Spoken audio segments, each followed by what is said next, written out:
ده اختراع جديد كده اسمه فتوتة، ودي بقى احلى هوت ماك اند تشيز ممكن تاكلها، وده سندوتش سوبر كرانش. النهارده بقى هنجرب مطعم تاسترو. مطعم تاسترو ده موجود في المحله في شارع قشقوش اللي متفرع من شارع شكري اكواتلي. المكان زي ما انت شايف كده جامد جدا، والقعده هناك حلوه. عامل اختراع جديد بقى اسمه فتوتة. الفتوتة دي بقى بتبقى عباره عن عيش كده، وعليها بقى شويه رز بسمتي، وعليها قطع فراخ، وعليها بقى قطع قراصية وقطع مش مجفف، وكل ده بقى عليه صوص من فوق اللي هو صوص الزبادي. الرز البسمتي طعمه حلو قوي، وقطع الفراخ كمان طعمها حلو، والقراصية والمشمش المجفف كمان طعمهم كويس. انما الميكس كله على بعضه ان هو محطوط على بعضه ما عجبنيش قوي. تحس ان الميكس كله كده مش راكب مع بعضه، على الرغم ان الرز البسمتي طعمه كويس والفراخ كمان طعمها كويس. الفتوتة دي سعرها 90 جنيه. نخش بقى على اجمد حاجة انا جربتها عندهم، وهي الماك اند تشيز او الهوت ماك اند تشيز. تبقى عبارة عن باستا وعليها جبنة، وعليها من فوق جبنة موتزاريلا سايحة بقطع الفراخ، وعليها كمان قطع هالبينو، وعليها كمان هوت صوص اللي هو الأحمر ده.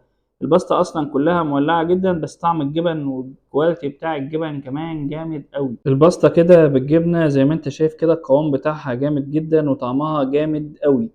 الماك اند تشيز دي سعرها 95 جنيه، ودي سبايسي، وفي منها عادي وفي منها حاجات تانية، بس دي اكتر حاجة عجبتني. نخش بقى على السوبر كرانش. سوبر كرانش ده سعره 77 جنيه، وبيبقى عبارة بقى عن قطعتين فراخ كده، وبينهم قطع جبنة، وعليهم قطع خس، وعليهم صوص جبنة. وقطعتين الفراخ اللي موجودين في الساندوتش دول كبار ويستاهلوا السعر ده. انا شايف ان حجمه بالنسبة لسعره كويس جدا، وطعم الفراخ كمان جامدة قوي ومش مزيتة، وطعم الساندوتش ده جامد قوي. وبكده تكون انتهت تجربتنا النهارده. اشوفكم في فيديو جديد. لايك وفولو عشان في تجارب تانية جامدة جدا، ولو انت على اليوتيوب ما تنساش تعمل سبسكرايب للقناة.